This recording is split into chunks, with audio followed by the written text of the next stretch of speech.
नमस्कार प्रिय दर्शकों। बहुत सारे लोगों का कमेंट आता है, पंडित जी आप कुंडली का अध्ययन कैसे करते हो? आप जो भी विश्लेषण करते हो बड़ी सटीक होती है। हम आपकी तरह विश्लेषण कुंडली का अध्ययन करना कैसे जान सकते हैं? देखिए, आज से हम एक नया प्लेलिस्ट बनाएंगे। उसमें जो भी वीडियो आएंगी सब कुंडली से ही संबंधित होगी। सर्वप्रथम आपको बताते चले, आज का जो टॉपिक है अपनी कुंडली स्वयं से देखें। जी हाँ, हम एकदम बेसिक तरीके से बिल्कुल शुरू से बातें करेंगे कुंडली देखने की क्या विधि है। अब देखिए, इसमें कुछ लोगों को कुछ पता भी होगा, ये कुंडली होती है, 12 भाव होते हैं, नवग्रह होते हैं, तो उनके लिए भाई थोड़ा बोरिंग हो सकता है। किंतु जिनको बिल्कुल भी कुंडली के विषय में ज्ञान नहीं है, हम उनको भी साथ लेते हुए चलेंगे। भाई किसी को छोड़ना नहीं है। कुंडली का थोड़ा बहुत जानकारी सभी को होना चाहिए। कभी किसी से कहो कि आपके 5वें भाव में ये ग्रह बैठा है, वो बैठा है, ये समझ ही नहीं पाते 5वां भाव कहाँ है, 5वीं राशि कौन सी है। तो दर्शकों, देखिए, अगर आप अपनी कुंडली अध्ययन अपनी कुंडली स्वयं से देखना चाहते हो, स्वयं कैसे देखे कुंडली जानना चाहते हो, भले ही आप ब्राह्मण ना हो, कुंडली लोगों की देखने में रुचि है, ज्योतिष में थोड़ा बहुत भी इंटरेस्ट है, तो यह वीडियो आपके लिए ही है।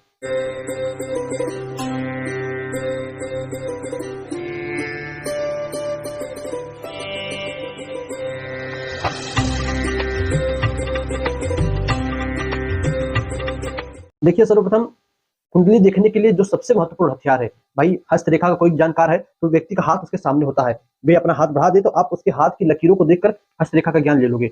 न्यूमरोलॉजी की बात जहां तक आती है, अंक शास्त्र की, तो डेट ऑफ बर्थ पता है, हो जाएगा, नाम पता है, राशि पता है, उससे लोग देख लेते हैं, मूलांक भाग्यांक से देख लेते हैं। किंतु जब बात फलित ज्योतिष की कुंडली की आती है, तो इसमें भाई जब तक लग्न चार्ट सिखाते हैं ये ना हो, तब तक आप कुंडली देख ही नहीं सकती। यही तो मेन हथियार है। तो आपको यदि अपना जन्म समय पता हो, जन्म तिथि पता हो और जन्म स्थान पता हो, आप पैदा हुए हो, तो आप किसी भी सॉफ्टवेयर पर, इस समय भाई मोबाइल में बहुत प्रकार के सॉफ्टवेयर, लैपटॉप में, मैकबुक में आ रहे हैं, आप किसी भी चाहे गूगल पर जाकर सर्च करो, बेसिक नाम कुंडली देखने वाला ऐप, प्ले स्टोर पर सर्च करो होरोस्कोप, एस्ट्रोलॉजी, बहुत सारे ऐप आ जाएंगे, आप कोई भी डाउनलोड कर लो। डाउनलोड करने के बाद उसमें सर्वप्रथम अपना डेट ऑफ बर्थ, देखिए कुंडली सबका मेन पॉइंट है, जब तक जन्म समय ना हो, जन्म तिथि ना हो, किस महीने में, किस सन में, किस तारीख को आप पैदा हुए हो, कौन से समय में हुए हो और किस जगह हुए हो, जिले का नाम, ये सभी चीजें अपना नाम डालकर जब आप फिल करके आगे बढ़ोगे, तब आपको तो आपके सामने एक ऐसा लग्न चार्ट बनकर आएगा। अब यही आपकी कुंडली है। आपको वहां से बस अपना ये लग्न चार्ट स्क्रीनशॉट मार लेना है। अब इसके आगे पूरी शुरू से लेकर अंत तक आपको कुंडली देखना कैसे है ये मैं सिखाऊंगा। देखिए, वीडियो थोड़ी बहुत लंबी भी बन सकती है, हम आपको शुरू से बतलाएंगे, तो बोर मत होइएगा। एक एक हर कोई भी इसकी मत कीजिएगा, एक एक चीजें आप बारीकी से सीखते चले जाएंगे। सर्वप्रथम देखिए, आप जब किसी भी स्टोर से या किसी भी ऐप से कुंडली बनाकर लाओगे, तो आपके सामने ये खाली, हम यहाँ पर भाई आपके कुंडली में ग्रह, इन जगहों पर कुछ राशियां, कुछ नंबर लिखे हुए आएंगे, कुछ ग्रह भरे हुए आएंगे। किंतु अभी आप देखिए, मैंने अपने बोर्ड पर बिल्कुल खाली एक जन्म पत्री रखा है। अब आपकी कुंडली पर मान लीजिए यहाँ पर कोई भी एक नंबर लिखा हो सकता है, 1 से लेके 12 तक, यहाँ पर कोई भी नंबर लिखा हो सकता है। सिर्फ एक बात आपको ध्यान रखना है, जिसे हम कुंडली में घर कहते हैं, भाव कहते हैं, तो ये 1, 2, 3, 4, 5, 6, 7, 8, 9, 10, 11, 12, ये कुंडली के 12 घर होते हैं। याद रखिएगा, ये कुंडली के 12 घर होते हैं। 12 राशियां नहीं, राशियां अलग होती हैं, कुंडली के भाव अलग होते हैं। देखिए, यहाँ से कुछ अलग विचार किया जाता है। कुंडली में कुछ और देखना हो, मान लीजिए कोई धन से संबंधित प्रश्न करे तो हम यहाँ से देखते हैं। कोई जो है छोटे भाई बहन का प्रश्न करे अथवा पराक्रम का, बल का प्रश्न करे, तब यहाँ से देखा जाता है। कोई जो है सुख का, महाराज हमारे पास कितना जमीन जायदाद होगा, कितना जो है भूमि भवन होगा, उसका विचार यहाँ से होता है। तो ये जो 12 भाव हैं, इनका एक अलग अलग, हर एक खाने से अलग अलग चीजें विचार की जाती हैं।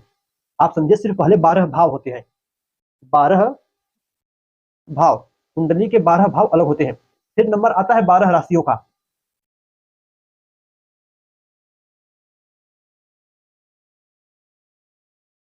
फिर नंबर आता है 12 राशियों का। अब देखिए, भाव अलग होते हैं, राशियां अलग होती हैं। कुछ लोगों को राशियों का नाम तक नहीं पता होता। तो जब आप ज्योतिष सीख रहे हो, तो आपको 3 बातों का नाम अवश्य ध्यान रखना चाहिए।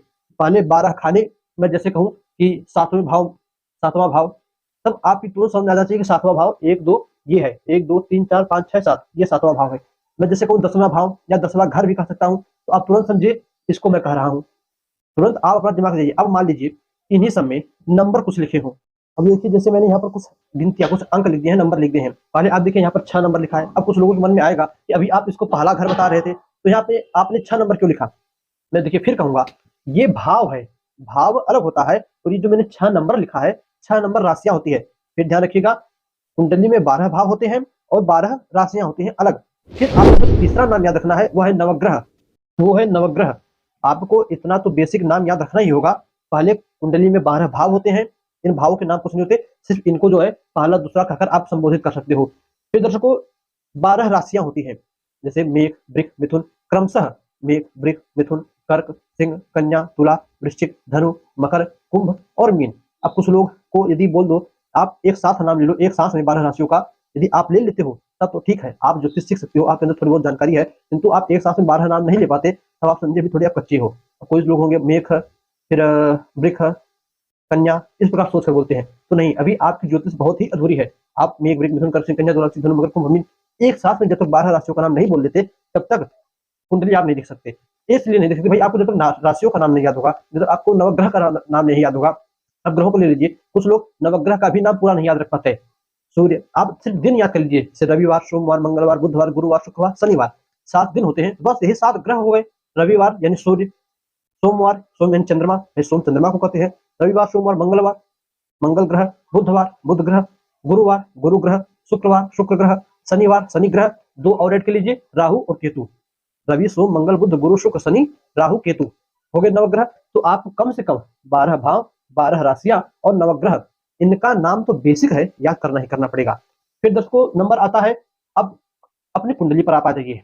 आप पहले अपने लग्न में देखिए, ये जो मैंने यहाँ पर नंबर लिखा है ये लग्न होता है, इसको कुंडली का पहला घर भी कहते हैं। याद रखिएगा, ये पहला घर है, ये दूसरा घर है, ये तीसरा घर है, ये चौथा घर है, ये 5वां घर है। मैंने शुरू में बताया आपको, इस प्रकार कुंडली में 12 भाव होते हैं। फिर पहले भाव में देखिए 6 नंबर लिखा है, तो 6वीं राशि कौन सी हुई? मेघ, वृक, मिथुन, कर्क, सिंह, कन्या। कन्या राशि लग्न में हुई। अब फिर देखा, मैं यही कहूंगा, ये जो भाव है, ये जो घर है, ये हमेशा एक ही नंबर का रहेगा, किंतु यहाँ पर राशियां बदलती हैं, भाव कभी नहीं बदलता। भाव हमेशा भाव एक ही रहेगा। तो कुंडली में 1, 2, 3, ये 4, ये 7 है, तो ये 7 ही रहेगा। यहाँ पर कोई भी राशि लिखी हो सकती है। आप अपनी कुंडली देख लीजिए, अपने पिताजी की, माताजी की, पड़ोसी की, चाचा, ताता, कोई किसी की भी देख लीजिए।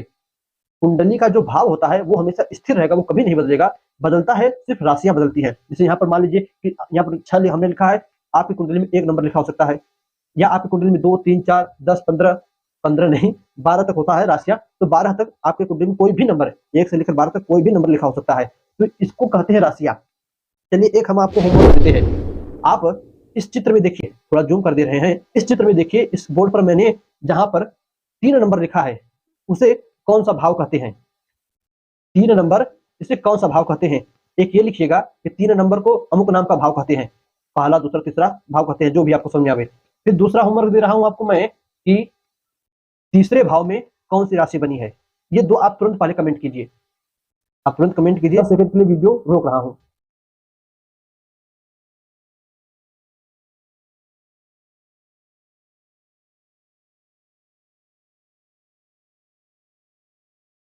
कमेंट कर लिया होंगे अब, तो अब ध्यान रखिए। देखिए फिर मैं आपको बता रहा हूँ, भाव कभी नहीं बदलता, राशियां बदलती रहती है। पहले आप इतने अपने दिमाग में फीड कर लीजिए, क्या लग्न चार्ट बनाना है। लग्न चार्ट में एक बात का ध्यान रखना है, इसे पहला घर, इसे दूसरा, तीसरा, चौथा, 5वां, 6वां, 7वां, 8वां, 9वां, 10वां, एकादश और द्वादश, 12 भाव होते हैं, 12 राशियां होती हैं और नवग्रह होते हैं। आज का पहला यही टॉपिक है कि आप पहले इन तीनों का नाम अपने दिमाग में फीड कर लीजिए। तो दर्शकों बस आज का टॉपिक यहीं पर रोकते हैं, क्योंकि भाई देखिए बहुत लोगों को पता होगा पंडित जी ने क्या वीडियो बनाया, 12 भाव होते हैं, 12 राशि होते हैं, नवग्रह होते हैं, हमें पता है। किंतु मैंने कहा ना, बिल्कुल बेसिक से एकदम शुरू के लेवल से मैं स्टार्ट करूंगा कि कुंडली कैसे देखे, बिल्कुल शुरू से। यदि आपको इतना पता था फिर भी आपने वीडियो को समय दिया, आपका धन्यवाद। किंतु मैं सभी को साथ लेकर चलना चाहता हूँ, जो छोटे भी हो, जिनको थोड़ा बहुत ज्ञान भी हो। जितना भी पार्ट बनेगा 6-7 सभी को लेकर चलूंगा। किंतु अब देखिए यहाँ से एक शर्त है भाई, 1000 प्लस सब्सक्राइबर हो चुके हैं, रोज का लगभग 250-300 व्यूज आ ही जाते हैं। एक मैं शर्त रखता हूँ क्या, कि इस वीडियो पर आपका 50 लाइक आप इस वीडियो पर कर दीजिए, चाहे जो भी हो।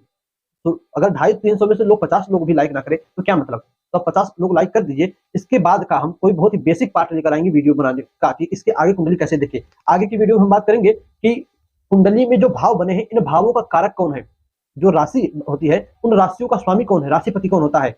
अब याद रखिए, देखिए जैसे 6 नंबर हमने लिखा है, इस 6 नंबर के स्वामी कन्या राशि बनी। कन्या राशि के स्वामी होते हैं बुध, कन्या राशि के स्वामी होते हैं बुध, ये कन्या राशि के स्वामी हो गए। किंतु ये जो भाव है, पहला भाव है, इसमें कुछ ग्रह कारक होते हैं। जैसे उदाहरण से समझे तो घर का मुखिया कोई एक होता है, इसी प्रकार ये जो कन्या राशि है इसका स्वामी एक ही है, बुध। किंतु उस घर में कमाने वाले बहुत लोग होते हैं, उस घर को आगे बढ़ाने वाले बहुत लोग होते हैं। इसी प्रकार ये जो घर है, ये जो पहला घर है, पहला भाव है, इसको आगे बढ़ाने वाले और भी अन्य ग्रह होते हैं। कौन-कौन होते हैं हम दूसरे वीडियो में बात करेंगे, किंतु याद रखिएगा टारगेट 50 लाइक है, पूरा कर दीजिएगा। बहुत छोटा सा अमाउंट है और ज्यादा बड़ा नहीं, 50 लाइक, 50 लोग भी देखें तो हो सकता है। तो दर्शकों बस आज के इतना ही, उम्मीद करता हूँ कि आपको थोड़ी बहुत जानकारी जो भी मिली अच्छी लगी होगी। याद दीजिए हमें पुनः आपसे दूसरे वीडियो में मुलाकात होगी बहुत ही बेसिक जानकारी के साथ। तब तक के लिए नमस्कार।